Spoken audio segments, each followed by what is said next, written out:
pricey. Those are the pellets. Those are Too expensive. How about that? Wow.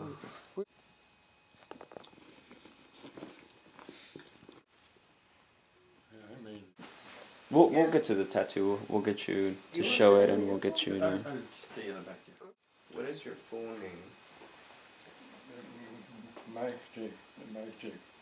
In Poland, when I was born, my name is Jakubowicz, Mendel Jakubowicz. When I'm speaking, they call my name. Can you describe where you were born? I was born in the city Konin in Poland, not far from the German border. And did you have any childhood friends that you enjoyed spending time with? And what kind of activities did you enjoy doing as a boy? Yeah. What kind of activities did you enjoy doing? Any games that you played? I went to school, I played around, soccer. You played soccer? Sure. Over here, I was refereeing professional soccer, you know, and I was the referee son. And I used to be a good gymnast. did you have any sports teams that you're a fan of? Soccer teams that you like? What do you mean?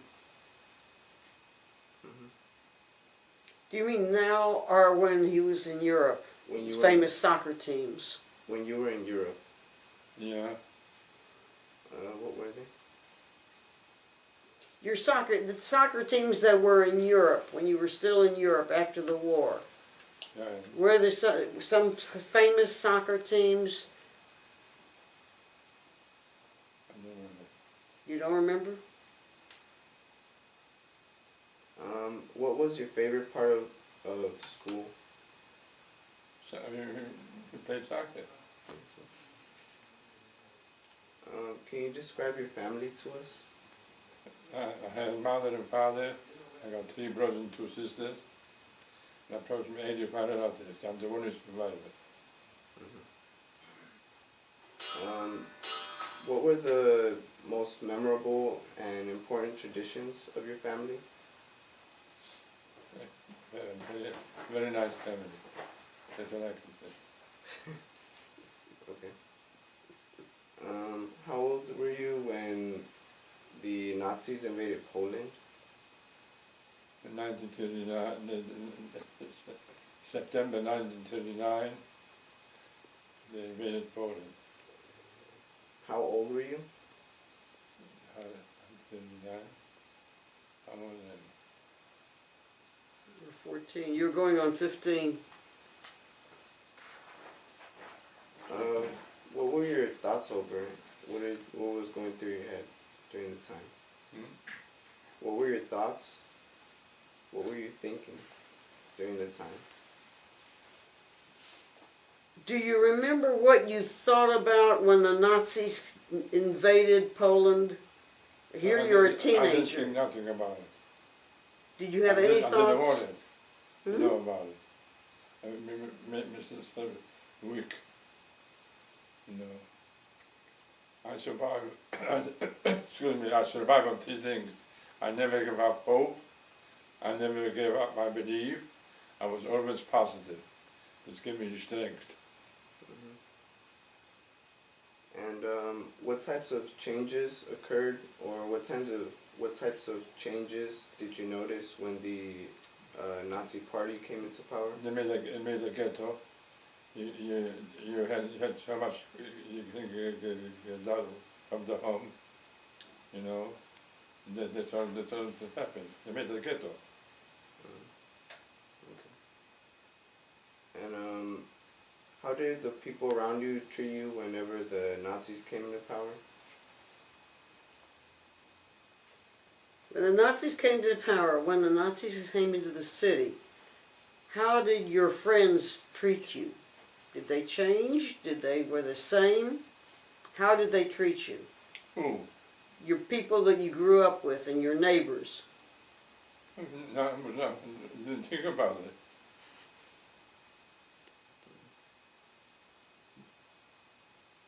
And did you find it difficult to?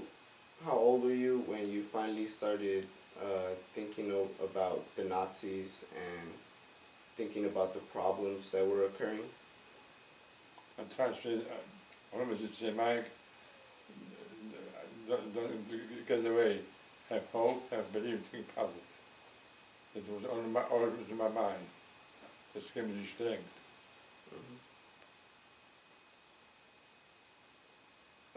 Can you recall a specific event during this time period that you will always remember? When? During the war. A specific event that you recall? Event? Yes. Where? During World War II. May I help you out? Yeah. When you got hit, Yeah. tell them what happened. What was the circumstance? I used to work, you know, on the railroad and on the hook, the car, and the assessment. I remember like today. I tried to step on the step. And the assessment hit my face. I put away the blood, and I said, I have my eye. Everything is going to be okay. The assessment would say, what happened? I said, I slipped. If I would say he hit me, he would finish me up. I had to think pretty fast all the time. What were you feeling during this, when you were at the railroad? Like, well,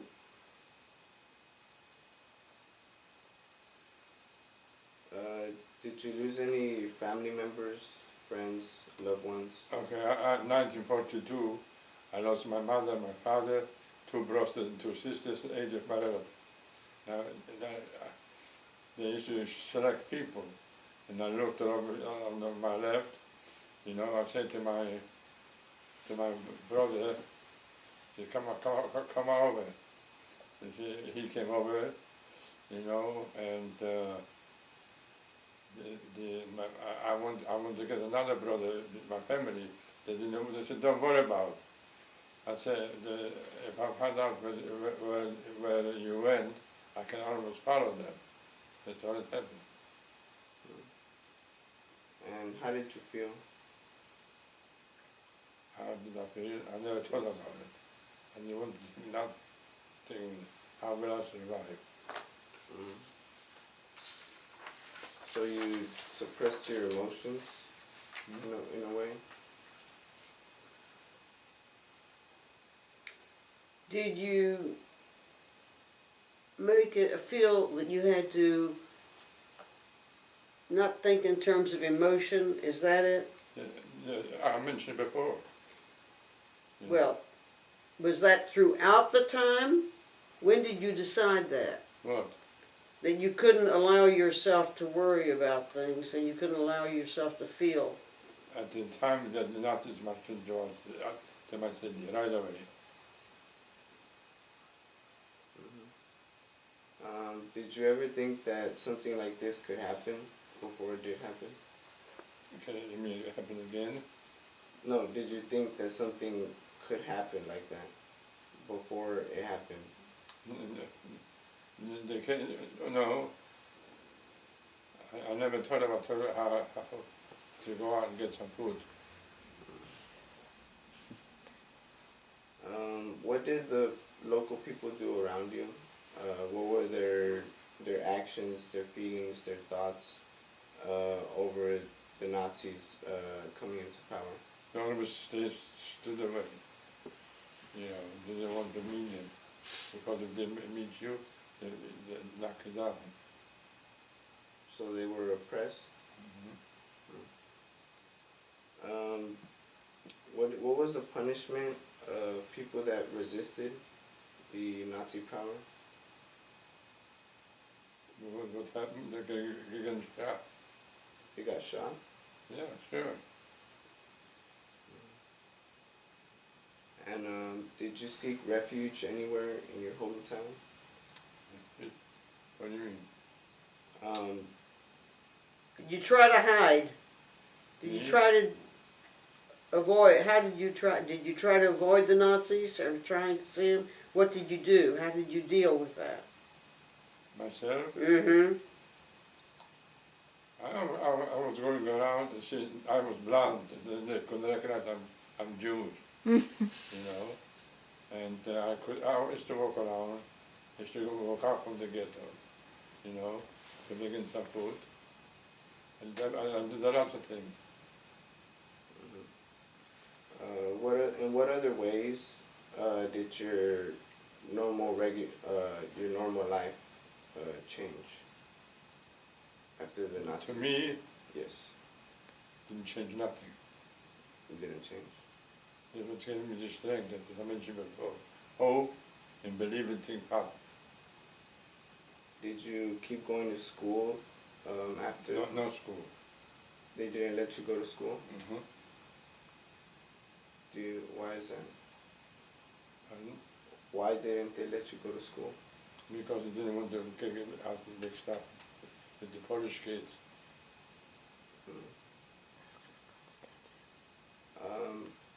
What is your tattooing on your forearm? Yeah. What is the significance of it? When I came into to Auschwitz, you know, I was ready to get my name, and they put out my arm, you see, and it burned in. B4990 used to be my name now. I was a human removal. That was my name. A lot of my friends were killed because if they come over there and they put this poison over here, they used to put the arm, move the arm and get shot.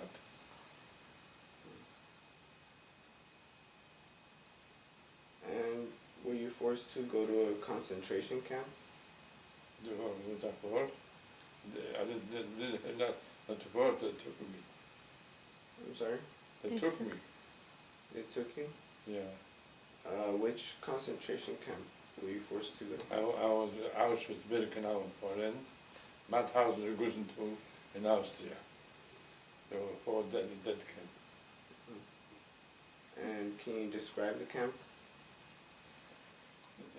We were sleeping in barrack, you know, and with bunks, you know, and it was nice and cool over there.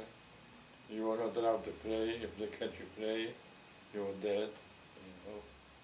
And when I come back from work, you know, I used to tell them lots of stories to build up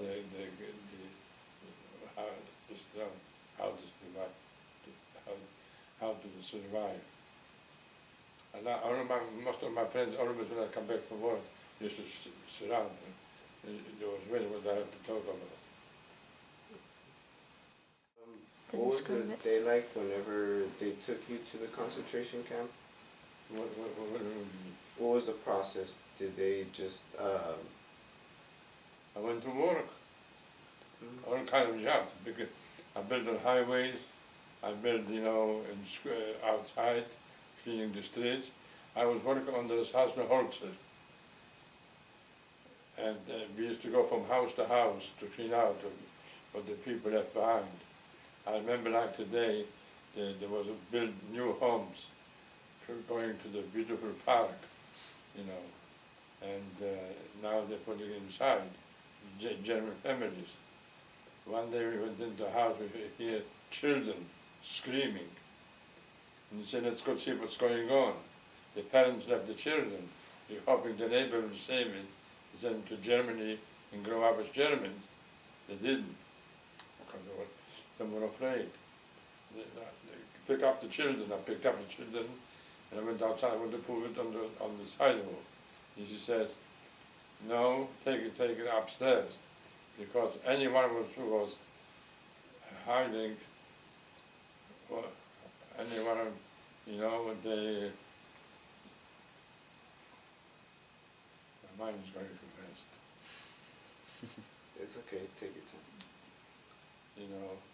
and taken upstairs. I carried the children upstairs. When I walked out, I was the happiest teenager, because those children are going to be back to Germany. They grow up as Germans. They wouldn't know who their parents are. Okay, one day I was standing outside cleaning. I looked up to the building. I took it to the building, show everything, you know, and they put the charger on the window, you know, and they pushed it down. When it hit the ground, and this charge stood up, he was shot. All those children were shot. The sergeant holds his family had their own children. During the day he was killing small children. At night he went home, he played with their own children. And I could do nothing. I could make no face.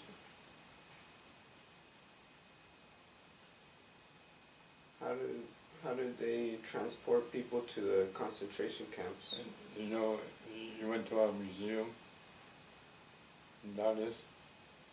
No, how did they? I know, in the boxcars. They pushed us in over there in the boxcar built for 12 cows. And they pushed us in inside between 50 to 100 people. Very nice and crowded. It smelled horrible.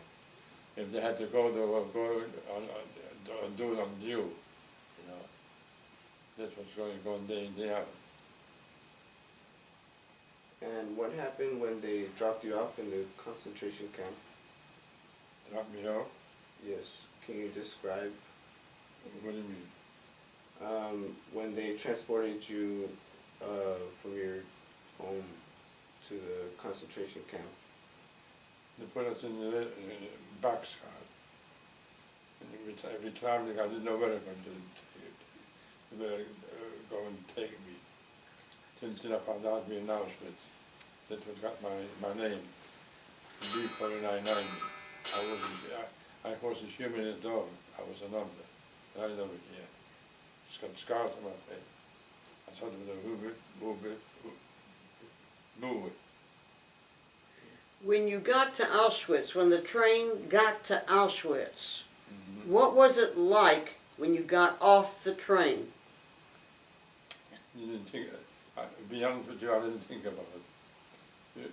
I didn't know what's going to happen anyway. Do you remember what happened? We took the plane, they put it in barracks. And they went to work in scrap dealers, companies, and different companies worked together. They paid 25 cents for that. They were doing jobs. Were you forced to do any labor in these concentration camps? I didn't have to be forced. If it be forced, I would be over here.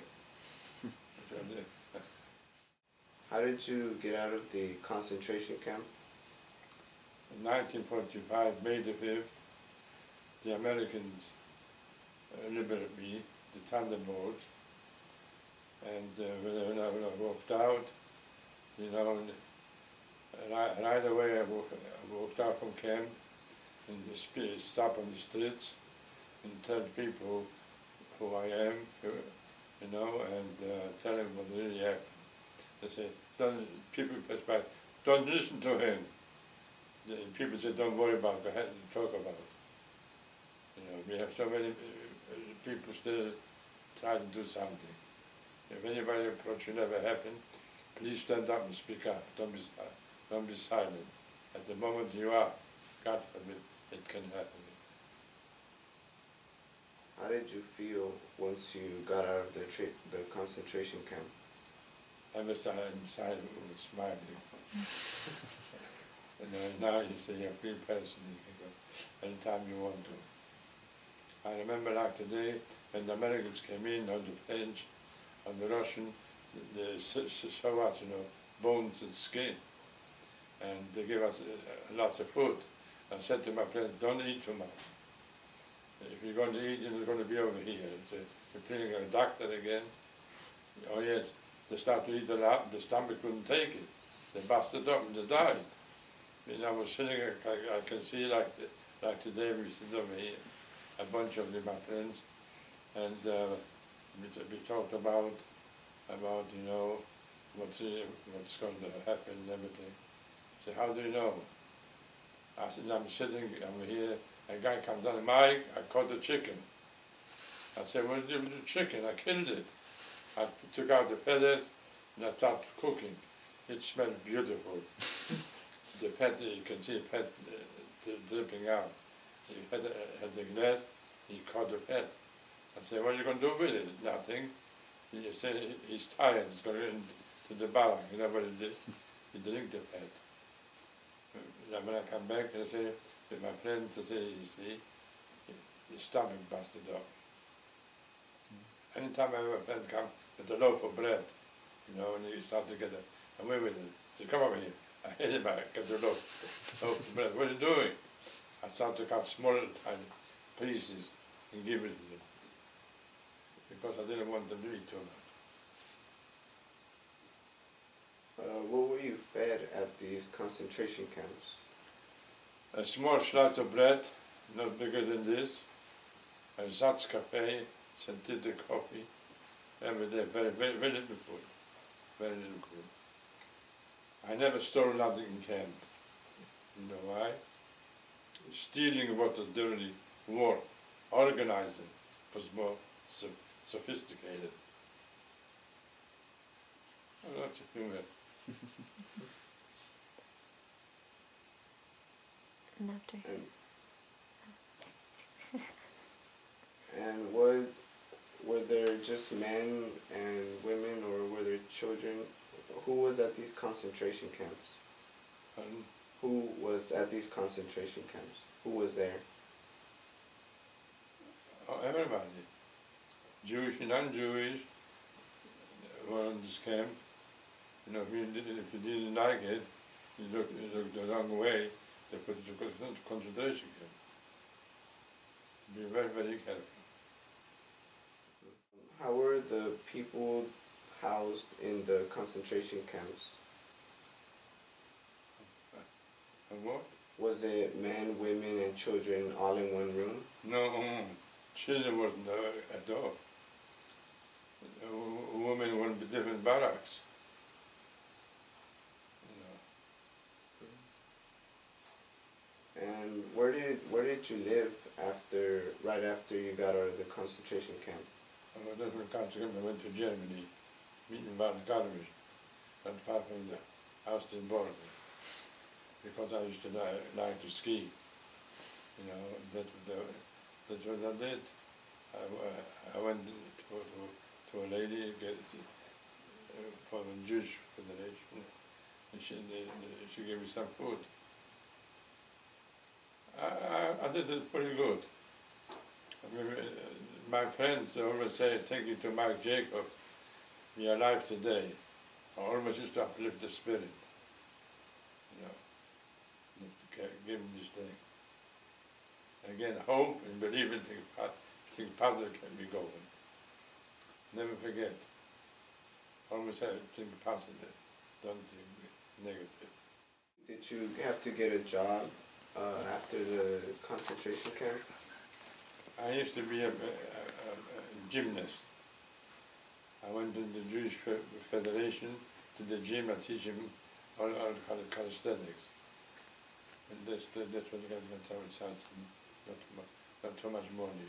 They gave me we came into New Orleans.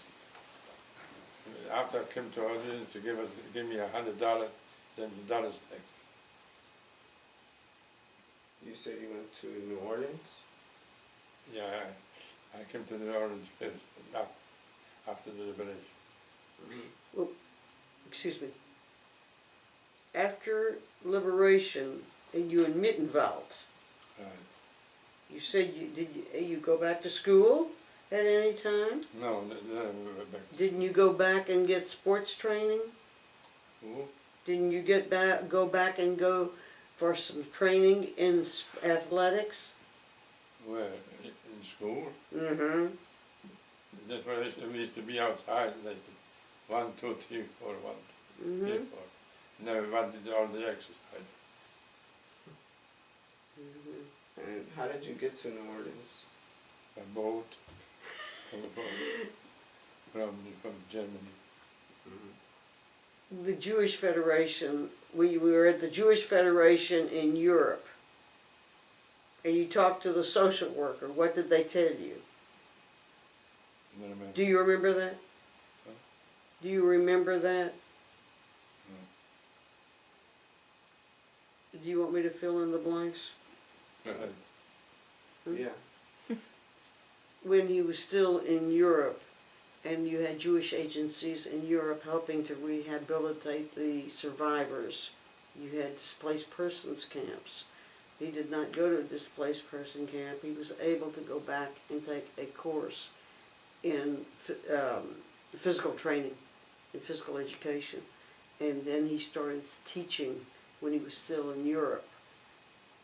And a friend of his also had a wine and fancy goods, you know, specialty items. And so he also worked in that store. And then there was a opportunity to come to the United States, or to immigrate. And the social worker said, I'm not going to send you to New York where you won't have opportunity. I'm going to send you to Texas. Apparently he was a Texan. You remember he had a Texas hat, Mm-hmm. a 5-gallon hat sitting on the table we used to talk about? And so he sent him directly to Dallas.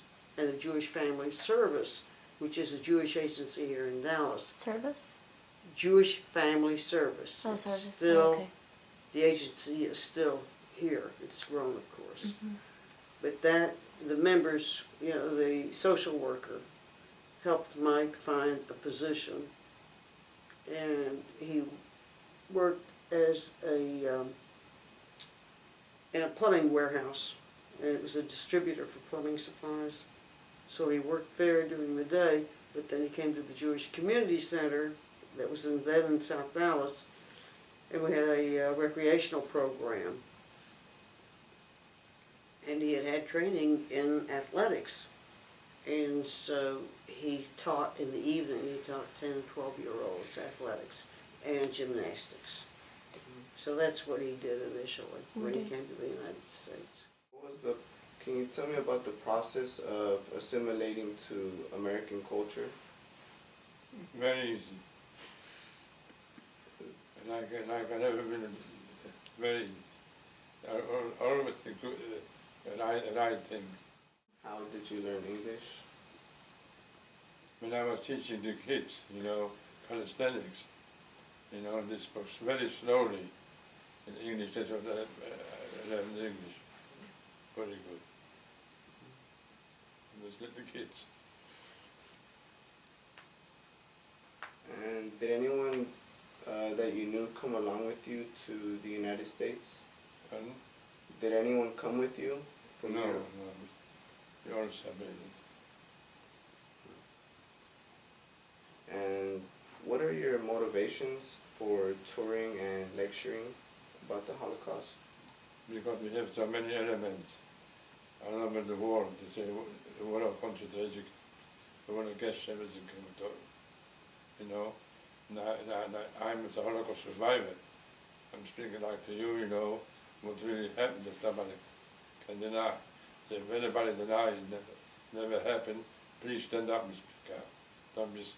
Don't be silent. At the moment we are, God forbid it can happen.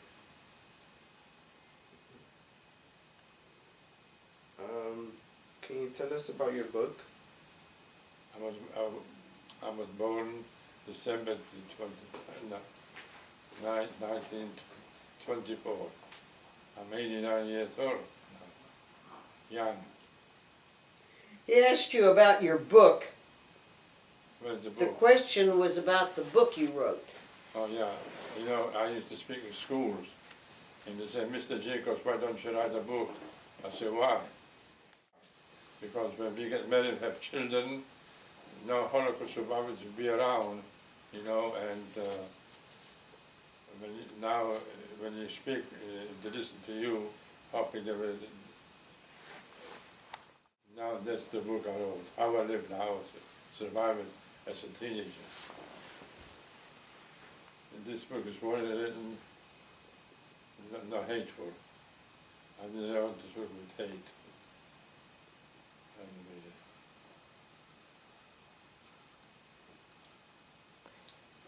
And what was there any difficulties in writing your book?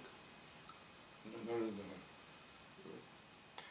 I wrote it as a friend. I had taped him as he spoke of his experiences.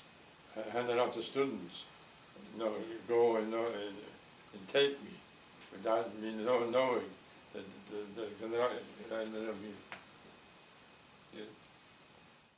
Did the fact that you were 14 years old when all of this started happening, did that contribute to how you felt? Do you think you would have felt differently if you were older?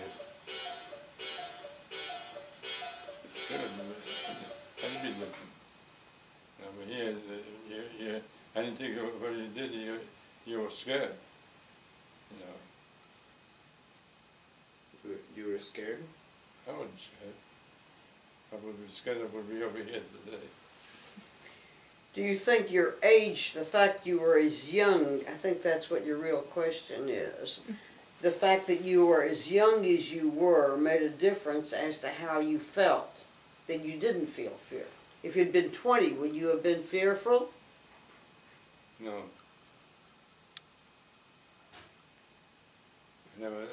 I never talk about it. Do you want to add anything that you want to mention? But I'm very happy I see people come. They say, this is what I have to say, because you will tell the rest of the kids, the schools, what really happened. It's very, very important to me to come to interview me. And that's what I do. I used to speak every month close to 20,000 people. I spoke in colleges and university schools, lots of schools. And lots of people come to the museum and say, a few years ago, you spoke to our school. I spoke to many schools to remember it. And how does it make you feel speaking to people about the Holocaust? I feel very good because they wanted it and find out what really happened. I'm very happy about it. I was liberated by the Americans May the 5th, 1945, and I saw a scale. And I looked at it, I say, I'm 19 years old, I weighed 70 pounds. 19 years old. I was watching very closely, not to eat too much. How did the Americans come in to Goosen, where you were? Can you describe that? Were there tanks? Did they march in? How did they come in? Jeeps, 10 tanks, but all kind of equipment. When I was working for the Germans, parts for Messerschmitt plane. Messerschmitt plane was fighter plane. And I say, what profession are you in? I say, I'm an engineer. I was never an engineer those days. And they put me into a job. They put in me a frame, a plate of aluminum, spot welder and torch. I had to do I didn't know how to do it. I looked to my left, my friend showed to me, and not talked to me, and I built it, I had to cut the holes. The direction was put down. And one day I put the hole a little way. When the pilot took off, he crushed, because the cable went from the cockpit to those back flaps. And when they couldn't move it, they crushed. And I was glad the war kept pretty close, because know if they would find out what I'm doing, I wouldn't be over here today and tell you the story what everything was happening. I tell the people everything what happened. That's what I do. To remember, you should never forget.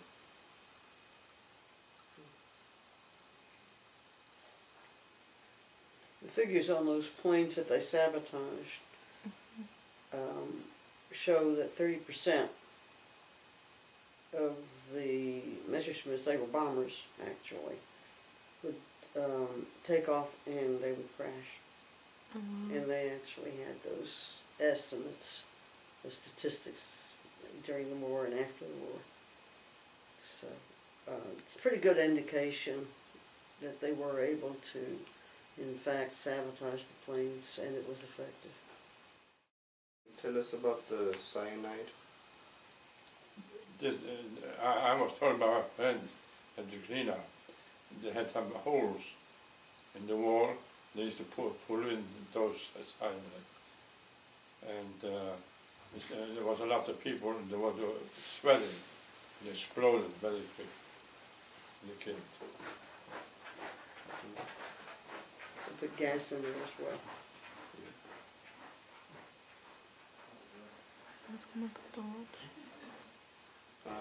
Can you also tell us about your watch? I made me a watch at that time. It's 118,806. My name. And they made me a watch. I look at the watch. You see, I think good things. I look at the watch. I could tell time. It was 11 o'clock or 12 o'clock. I'm thinking. How did you make the watch? From aluminum. I work with aluminum.